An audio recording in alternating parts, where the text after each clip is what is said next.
Welcome to ACF Chefs Forum. We appreciate all of you tuning in today for this webinar presented in partnership with the National Resources Defense Council as well as Drexel Food Lab.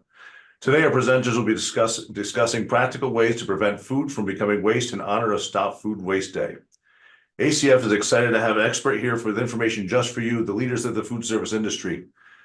Before we begin, as a note, we will be answering as many of your questions as possible after the presentation. Please use the chat function to collaborate with other viewers and use the Q&A function anytime during the session to pose questions to today's speakers. Let's get the discussion going on the chat by telling us where you're from, where you're tuning in from today.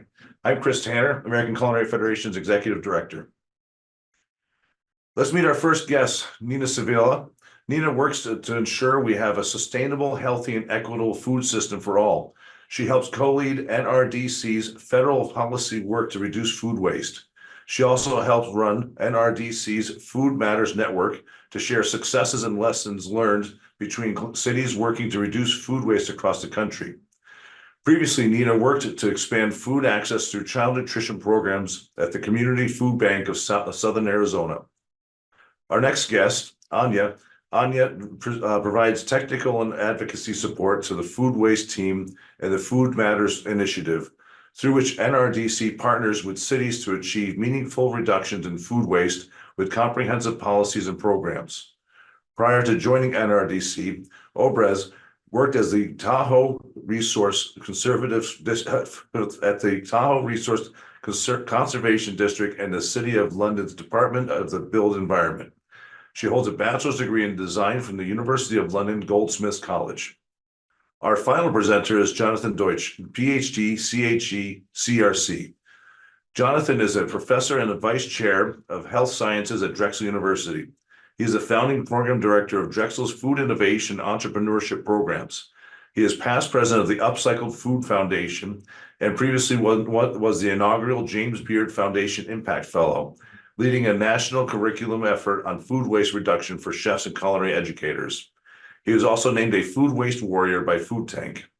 Before moving to Drexel, Chef built the culinary arts program at Kingsborough Community College, City University of New York, and a PhD concentration in food studies at the CUNY Graduate Center and School of Public Health. At Drexel, he directs the Drexel Food Lab, a culinary innovation and food product research and development lab focused on solving real-world food system problems in the area of sustainability, health promotion, and inclusive dining. At this time, I'll pass the presentation over to Nina. Take it away, Nina. Thank you so much, Chef Chris, and thank you everyone at ACF for making time for this discussion today. We are really excited to be here with you. Thank you also for taking time out of your busy days to be here and talk about a topic that me, Anya, and John are really excited about, and we hope that you all will get excited about too, which is addressing excess, or sometimes called wasted food. So like the slide says, we are here today to talk about preventing wasted food and sharing ideas for your kitchen. Like Chef Chris said, I'm Nina from the Natural Resources Defense Council, along with my colleague Anya here, and then with our colleague John from the Drexel Food Lab. So part of the reason why we wanted to share this topic on this specific day is because today, April 24th, is actually Stop Food Waste Day. And this is a national effort that was started by the Compass Group in 2017. And this Stop Food Waste Day is now recognized globally across the world to unite, educate, inspire, and ignite change. So we thought that just sticking with the theme of Stop Food Waste Day and also April being Earth Month, that it's a great time to talk about wasted food and how we all can play a role in reducing it. So on the next slide, just another quick overview of our intros. We are here from NRDC and Drexel Food Lab today. We are two obviously different organizations, but we both share a similar mission in reducing food waste.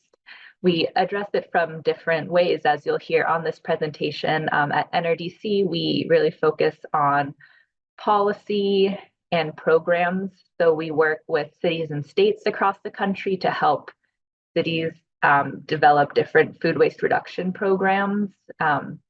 And then we also work on state and federal policy, trying to set the stage for more systematic change. And then John will share more about their work at Drexel, but they're really kitchen focused and do a lot of upcycling work, which we're excited to share with you today. And to kind of set the stage and kick it all off, we'd love to share this video with you called The Life and Times of a Strawberry. So I'll let Anya play it and we'll go from there.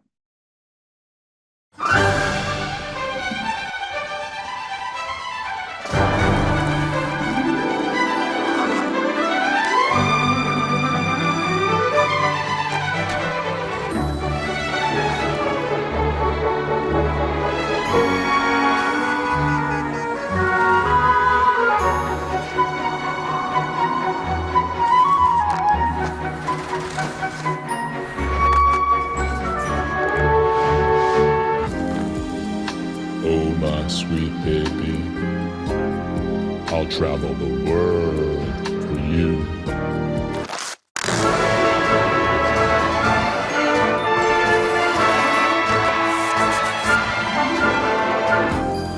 I love you.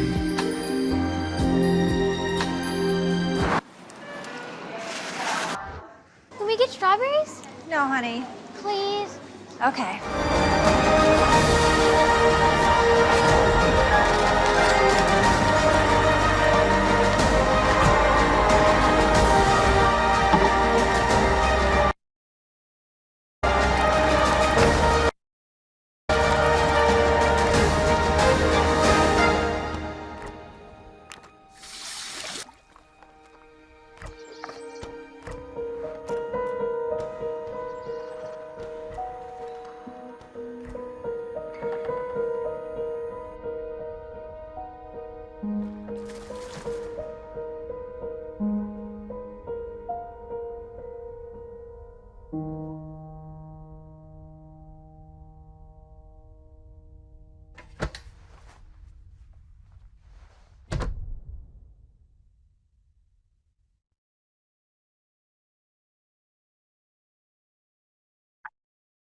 So that video, I hope you all were able to see, but we'll can share the link in the chat too. The video kind of encapsulates the unfortunate story of a lot of what happens to food in our country. A lot of energy, water, cropland, labor goes into growing produce and meat, and then up to 40% of it goes into processing, transported across the country and globally, and then often up to 40%, like I said, ends up in the trash or landfill most often. And that is unfortunate because, as the video showed, that wastes all of the energy that went into growing it, transporting it, maybe even preparing it.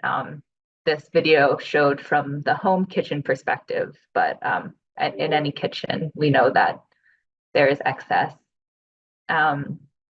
So the NRDC, as an environmental organization, we came to this issue of food waste from an environmental perspective because of all the inputs that get wasted. This slide shows a couple other statistics, but one other to call out is that the amount of food waste in our country is equivalent to 58 million passenger vehicles worth of GHGs, or that's about 6% of all greenhouse gases in the US annually can be attributed to wasted food, which is a significant chunk. And in the next slide, we'll just show, you might be wondering where across the food supply chain this food waste is happening. This is data from the Refed Insights Engine, which is another great nonprofit working on food waste reduction. And they've compiled data and studies from across the country to come up with these numbers. And as you can see from the chart, most of wasted food happens and the residential side, so in our homes. But there are significant portions coming from farms, the manufacturing, retail, and as well as the food service, restaurants and other food service institutions coming from there. So even though there are great environmental impacts, I think what this chart shows and why I'm excited about working on food waste is that we all have a part to play in creating a more sustainable food system. We all touch food, and especially as chefs, like we're working with food every day. So that is, I think, one exciting piece of this. Another impact of excess and wasted food is the fact that we have a high food insecurity rate in our country today. The USDA estimates that 1 out of every 8 Americans is experiencing food insecurity, meaning that they don't have access to enough food to meet the food needs of their families every day and might not know where their next meal is coming from. And because we have so much excess food, a lot of it is safe for human consumption and is good food. It's just whatever inefficiencies in the supply chain are causing it to end up in the landfill rather than getting to people's plates. So ReFed has also estimated that if we have food waste or capture 50% of that excess food, that could provide 4 billion additional meals through the emergency food system to meet the food needs of people. So there is a big opportunity here as well, which is why, if you've noticed, I've been trying to use the term excess food, because I think, as we know, and as you know, working in kitchens, it's not waste necessarily. It's still, there's still good food to eat. And it's just about getting it to people in need. And I will also acknowledge that in order to fully solve food insecurity, there's an economic component of it, right? We need wages and affordable healthcare and housing and all that sort of thing. That redistributing food isn't necessarily going to address that end, but it is an important way to meet the immediate food needs of people, and while we have good food, making sure that it gets to people. So that's why today we're going to talk a little bit about food rescue later. But my last slide that I'm going to share is this EPA's wasted food scale. So EPA created this framework for how to address this large problem of excess food. So they took different pathways and ways to solve or fix the problem, and created this scale that NRDC we use to guide our work. So on the far left is the darker green color is what EPA suggests should be done. So of course, the first thing to do with excess food is to use it, or to make sure it doesn't turn into waste in the first place. But if there is excess food that is still good for human consumption, then the next best thing to do is to donate it or redistribute it, or upcycle it. So this slice of the scale is what we're going to be talking about for the rest of the webinar, the donating and upcycling piece. But then, just to round it out, if there's still excess or stuff that's not good for human consumption, then the excess food could be directed to feeding animals, or perhaps even just leave unharvested in the field and so it goes back into the soil. And then if there's still scraps, then composting or anaerobic digestion is what we think is best. And then lastly, at the very least, try to avoid sending food scraps into the landfill, down the drain, or the incinerator. And just finally, to underscore, the further on the left of the scale, or preventing and donating and upcycling, brings far greater environmental, climate, economic, and social benefits, because we're making sure that the food is getting to people, that it's being used for food, and it doesn't have to go through all those other steps of transporting it to compost or to landfill. So that's how it is a better economic or environmental benefit. So that's kind of the landscape of food waste in the US. And before I pass it off to John to share a bit more about the Drexel Food Lab's work in upcycling, I just wanted to pause and see if we had any questions about food waste more generally. One of the questions could pertain, someone's asking, if the food ends up in waste, are there allergies, can it affect us? Such as, I think the example, like you mentioned, putting down the drain or different things like that. Are there allergies that can affect us by disposing of that way? Are there allergies? Can you clarify? I can't, because that's the way the question was. I apologize. I think what they're trying to ask, if something ends up in food waste, can it affect allergies in the like waste stream or in water system and water recycling plants? Got it. Okay. Yeah, thanks. If it ends up in the wastewater, or even in compost and landfill, when that food breaks down, either in the landfill or in compost, I don't believe that allergens would be released. And then I'm not as familiar with wastewater treatment processes, but unless someone is really, really allergic, I don't think that there's a high risk of exposing people to airborne allergies. But I don't know, John, I see you're off mute. I don't know if you had. Yeah, I can address that. Allergens are in the protein. So no, I think it's more of an issue with donated food.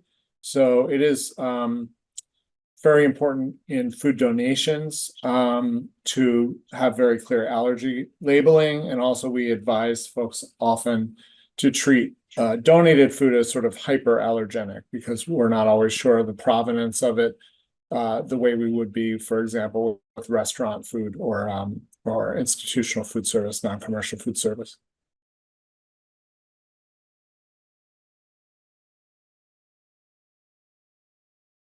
I think that's other than that for questions. I think some of them might pertain more so to the other speakers. So I'm going to hold off on the questions for now. Great. Sorry, the formatting looks a little wonky here, but great. I'm happy to jump in and share some of the work we've done at the Drexel Food Lab around food waste, and really at that left side of the wasted food scale. Some years ago, we worked with the James Beard Foundation and the Rockefeller Foundation to develop a curriculum, and we found that the EPA wasted food scale that we saw on the previous slide didn't really match industry reality for chefs and restaurateurs. So we nuanced it a bit and really focused on that critical left-hand side, the most preferred part of the scale, which includes the source reduction, donation, and upcycling. So in this pyramid, it's an inverted pyramid where the most preferred things you could do are at the top of the pyramid, and the bottom are the least preferred. And this is an adaptation of the EPA's food recovery hierarchy, which has been replaced by the scale. So the best thing you can do to reduce food waste is really prevent it from even happening. And so in designing a food service operation, one of the things we do is help operators really think through what their supply chain is and make the best, greenest decisions for what they're doing. So for some folks, for example, whole animal might be most efficient, and maybe folks are bringing in whole chickens. But if you're doing that, you have to make sure that on the demand side, that the demand for chicken breasts, chicken legs, soups and stocks made from the backs and so on is fairly consistent. Otherwise, you have a secondary problem, right? Which is you think you're being sustainable by buying whole animal, and you end up having surplus in one area or the other. So it's a delicate balance. One of my favorite examples from some work we've done with a restaurant group here in Philadelphia is they had a really beautiful appetizer every summer. It was a compressed watermelon salad. It was a disc of watermelon infused with flavors, and then very delicate edible flours and cheeses and other ingredients on top. Well, they thought through that dish beautifully, but they didn't think through what to do with the 50% of that watermelon that wasn't on the menu. And, you know, they played with giving it to staff for staff meal, and that lasted a few days, and people thought, well, this is ridiculous, you know, enough with the watermelon already. And they eventually worked with us and figured out that the answer was to have a better system between kitchen and bar, so that whenever that salad was on the menu, there would also be a cocktail special with that, with using the watermelon juice from the same production. And over time, that cocktail became so popular that they were able to buy seconds of melons and scraps just to make that cocktail. So that's sustainable design, followed by source reduction, you know, minimizing inventory, having supplier relationships where you can adjust, break cases, and so on. And then one of the things we really emphasize before donation, if you can, is menuing and upcycling. And I'll give you an example of that. Every food bank, food pantry, shelter, soup kitchen who we've dealt with has said we would much prefer cash to food donations. You know, it makes people feel really good to give a few cans of something to their local food drive. But we know as chefs what a pain it must be to sift through all those donations, see what's usable. What do you do with one can of this and one can with that? Be much better to have a budget where you could actually go and buy the things you need and make those decisions.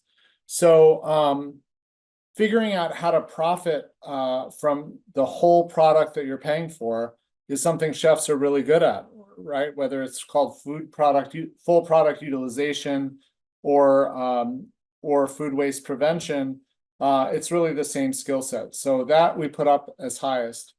Also, before donation, we think it's really important to feed your family of workers. And policies vary, especially with union shops and so on. But it's really alarming that a lot of those, there's a lot of misconception about people experiencing food insecurity and hunger.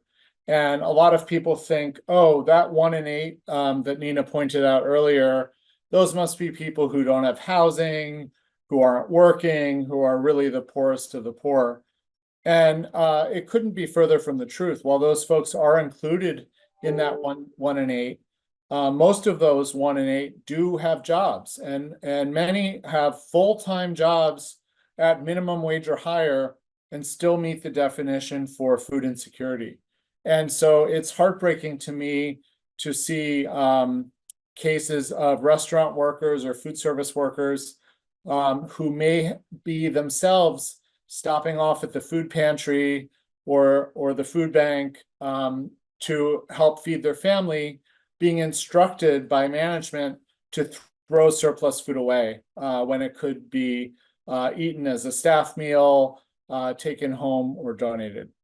And so then after that, it does kind of resemble the scale. Donate food, and we'll talk about some protections for donating and some misunderstandings around donation in the next part of the webinar.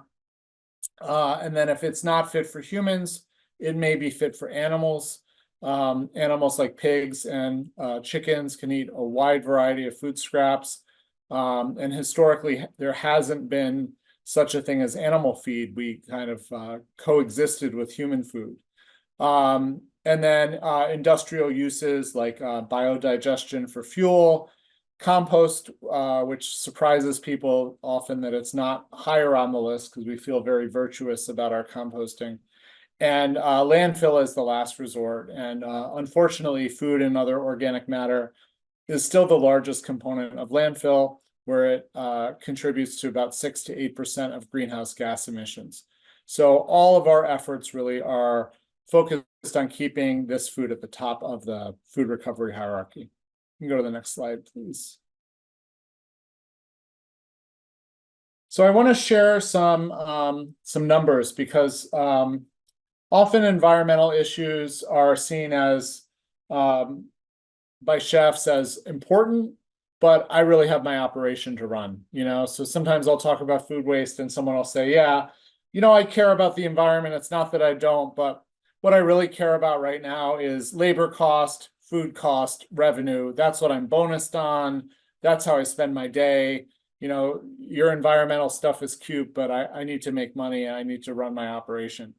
And my point has been really, it's the exact same thing. There's no separation between reducing food waste, caring for the environment, and making money because they all achieve the same goal. And if it helps you to look at it from a profit and food waste and bonus structure standpoint rather than an environmental one, go for it. We're going to end up in the same place.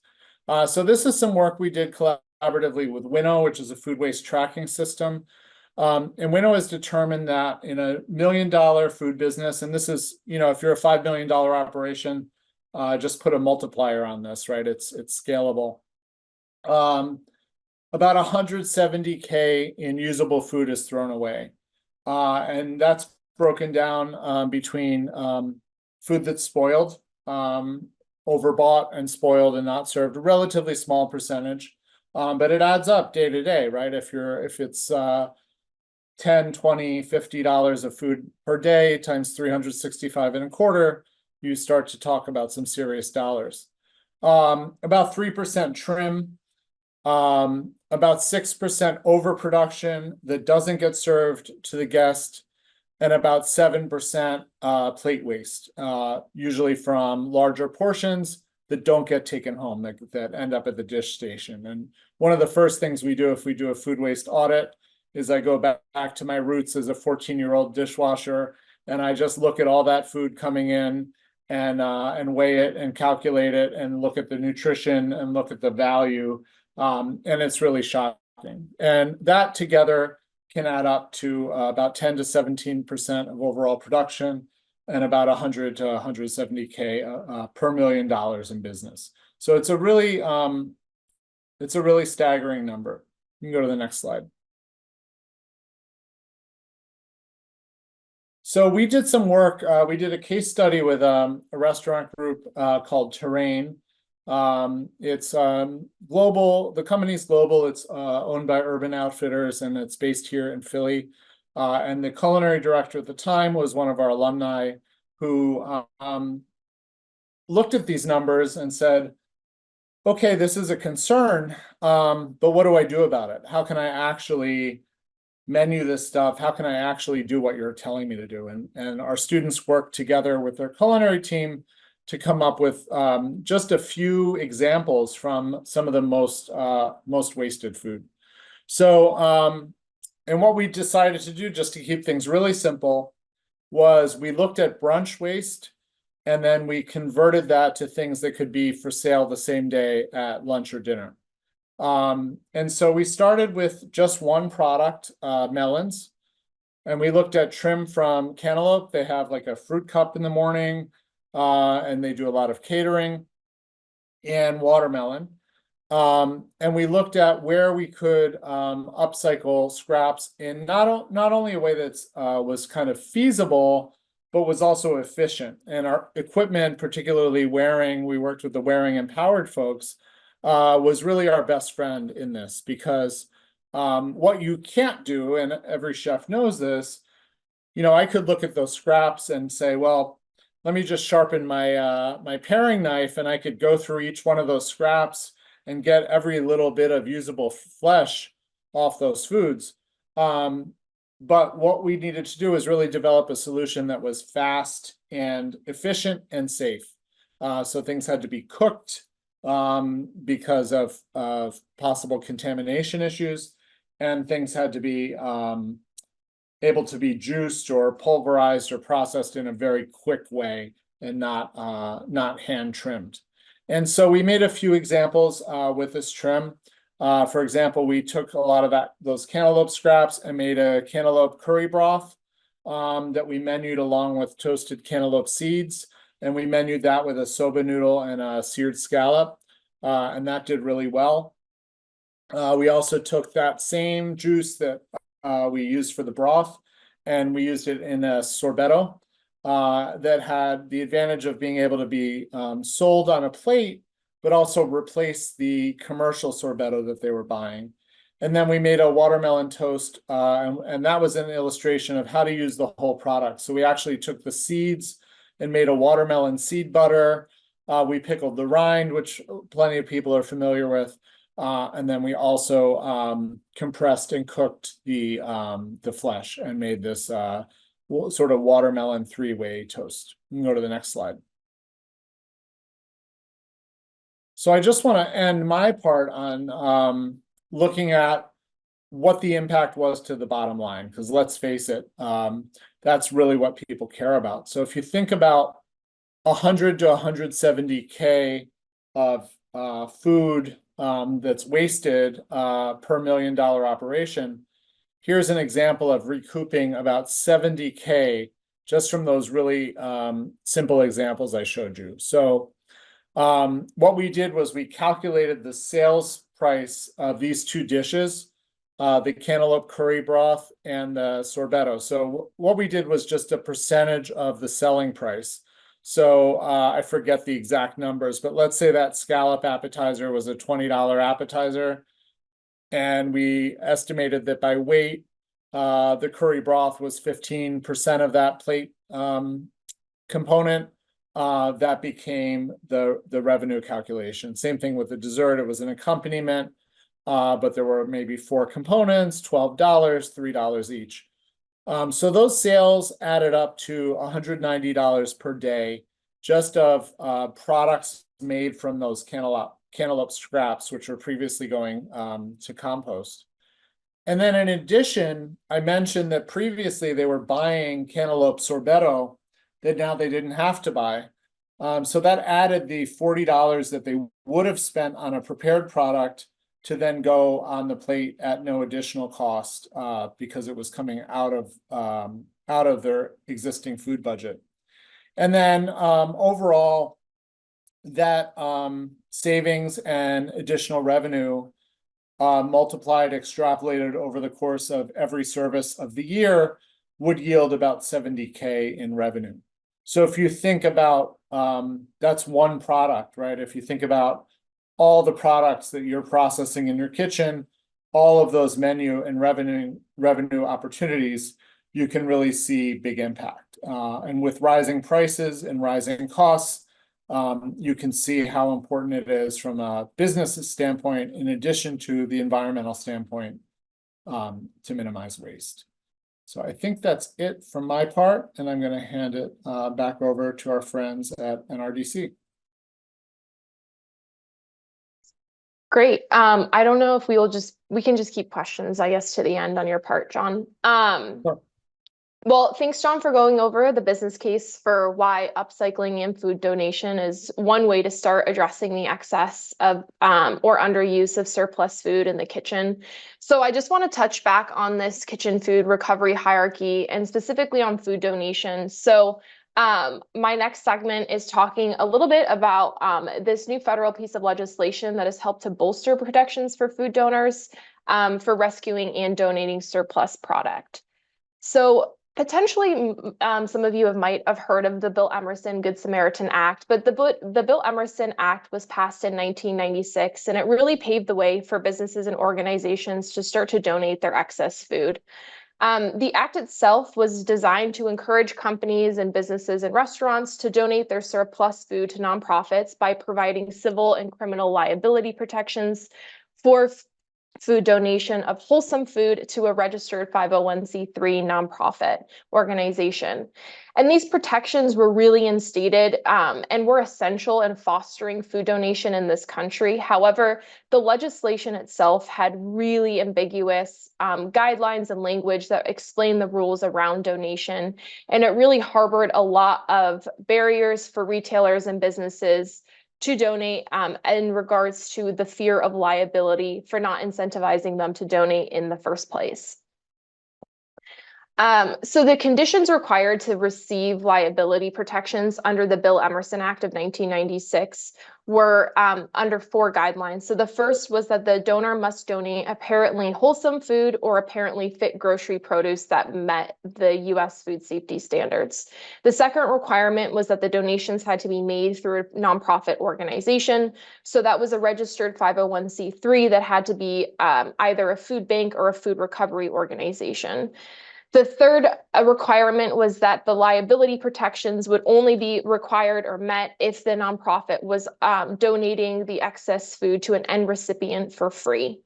And the fourth requirement was that the donations must be made and distributed in good faith, which is quite vague, but basically it means that the protections were not going to be available for donations that were made or distributed under gross negligence or an intentional sort of misconduct. One of the shortcomings of this original act was the fact that there was a no charge provision, meaning that any donated food had to be given away for free. So any food that was rescued or donated and was offered at a lower price would not have been covered under this original act. And this very much discouraged traditional food recovery organizations from testing out new models due to fear of losing their liability coverage. Another huge caveat and barrier to the original bill was the fact that it was only covering donations that were donated to a 501c3 registered nonprofit. So like I mentioned, this created a lot of unnecessary barriers for businesses, restaurants, schools, and other organizations looking to donate food directly to people in need. I will caveat and say that this act was never contested in court. However, a lot of retailers and food businesses had a lot of hesitation around the bill. And I think these 2 studies really highlight some of the issues around the original legislation. So starting in 2016, there was a lot of momentum and conversation about how to bolster the original act. And I think these 2 studies really highlights the main issues in regards to the Emerson Act. So the first study really showcases that 50% of food manufacturers and 25% of retailers and wholesalers were reluctant about donating food due to liability concerns. And another study by Refed, who Nina has mentioned before, who is a very big space in the food waste scene here, put a study together and showed that almost 57,000 tons of food could be diverted if we encouraged and had more robust education around liability laws in regards to food donation. So in 2003, January 2023, President Biden passed the Food Donation Improvement Act, and NRDC was a big pivotal advocate in trying to get this legislation passed. And it really extends the Bill Emerson Act in 2 ways. So the first is by expanding protections to donors who are directly donating to individuals. So now instead of it only being covered for 501c3 nonprofits, it provides liability protections for businesses directly donating to their community or anyone that's basically not registered as a 501c3. The second is that it extends liability protections to food that is donated at a Good Samaritan price. And the definition for a Good Samaritan price is food that is not greater than the cost of handling and distributing of food. So basically any food that is deeply discounted would be able to be covered under this new expansion of the legislation. And it really expands protections for social supermarkets and community kitchens who can now offer food at a deeper discounted rate to their community or specific individuals or organizations. There is still a lot of work that needs to be done on the ground to really start to implement this act and specifically spread awareness on this issue and try to share and provide legal guidance to partners and food businesses and restaurants and potential donors on how to recover food under the new guidelines, hence this webinar. So we've developed a series of short informational videos to really help food businesses start to understand these ins and outs of this new Donation Improvement Act, as well as explain some of these nuances and changes from the original Bill Emerson Act. So we, NRDC, have partnered with Chef Tom Colicchio to raise awareness about the importance of these liability protections, how you're able to donate to individuals or organizations, and what these expanded protections look like. And we really hope and aim to emphasize that, once again, food is made to be eaten and it should not be ending up in our landfills. We can populate and put in the chat the link where these videos live, but we really envision that these videos can be used for food businesses who can use these videos to educate their staff, to share them around your networks, to your community, to encourage and raise awareness of this new legislation that really will help to bolster and increase the amount of food that's being donated. The link that will go into the chat will also have more information and additional resources on this new piece of legislation. It will also have more information and a link where you can donate your food in your local area, as well as a donor guide for enhanced federal tax deductions for food donation. So with that, I will round out this webinar and go ahead and play the video.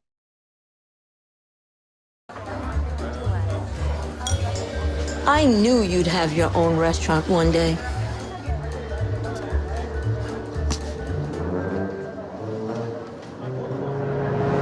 What are you gonna do with all this delicious sauce that didn't get served? Toss it. What's the matter with you? Didn't I teach you anything? You're supposed to donate it. It doesn't work like that. You can't just donate food, and I don't want to get sued. Sue, I'm gonna call Tom Colicchio. He will set you straight. Grandma, you don't know him. Really?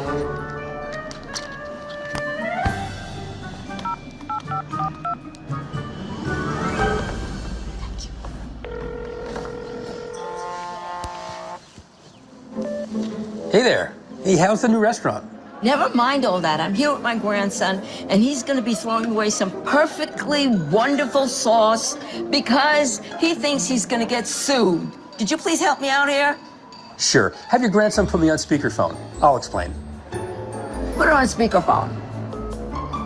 Hey there. So you know there's a new food donation law that took the existing liability protections under the Bill Emerson Good Samaritan Act and extended protections for qualified donors making direct food donations. Grandma, we're not a qualified donor. But you are. Restaurants, caterers, food trucks, hotels, colleges, you're all qualified donors. I've had her marinara sauce. It is delicious. So as long as you're making that donation in good faith, you're protected. Listen to your grandmother. Food is made to be eaten. Hello? Thanks. Yes, I will see you at bingo later.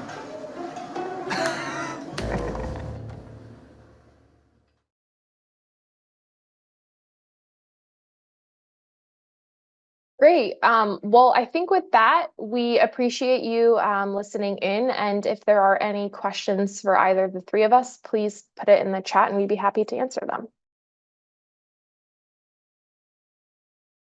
So I don't have any questions in the chat right now because we've had a whole bunch, but you literally answered them all during the process after they came in. So that just means you did a great job with the presentation. So I appreciate it.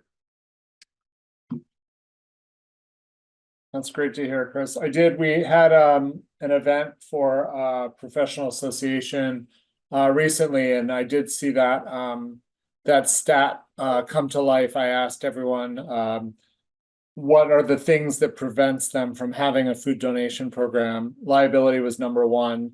And then I said, how many of you agree with that it's a liability concern? And just about half the hands in the room went up. So it's still a pervasive problem. Absolutely. And just to add on to that, liability obviously is one piece of it, but then we also know that time and staffing is another piece that goes into creating a food donation program, which we didn't really touch on in this webinar, but we're trying to create some case studies of restaurants who've created food donation programs, and just to give more models on how this could be done in in a light lift way. So, but if there are other resources or things that would be useful to you all, we'd love to hear. What we do at NRDC is a lot of trying to create resources and educational things too. So we're always open to ideas. So just wanted to plug that too. Any closing thoughts, Anya? No, I will just echo what Nina said. Like I said, we're kind of in this phase where we're really trying to educate and spread awareness of this piece of legislation. So if there's anything that would accommodate the restaurants or your staff of spreading this knowledge or trying to emphasize some of these caveats with food donation, we would love to hear about it. And our emails are in the slides, so feel free to email us and we'd be happy to work on more resources or tools that would help enable individuals to donate. Wonderful. And I think we might have some questions afterwards too. And if we have them, we'll pass them along with the links that you gave to us for the videos that we'll pass along to the attendees too. So absolutely thank you to all three of you, and a huge virtual round of applause for all three of you, to Nina, Anya, and Chef Jonathan, and of course to NRDC and Drexel Food Lab for the very informative presentation. We appreciate you taking the time to share your important insights on preventing food waste with the ACF community of culinary professionals. Honestly, it was really great info. And it's something that I've helped personally. Chef Deutsch knows because we've worked on some things with my past company. So I'm very happy to see that continue on in this way. Please be on the lookout for the survey you'll receive the next day or so, which you'll need to complete to earn your CEH units, ACF members. We hope you'll join us in the next webinar on May 15th as Chef Eddie Adele presents a demo on contemporary barbecue to introduce May's trend. Then on May 16th, we have a webinar sponsored by Beef Checkoff as we present on new menu items and explore current flavor trends in beef dishes.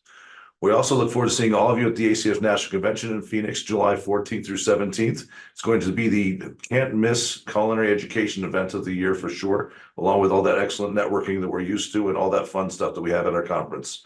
To learn more about the upcoming webinars in the ACF National Convention, visit acfchefs.org and click on the events tab. On behalf of the ACF National Office, thank you again to our presenters for bringing us this opportunity, and thank you for joining us today. I hope you all have a wonderful day. Thank you.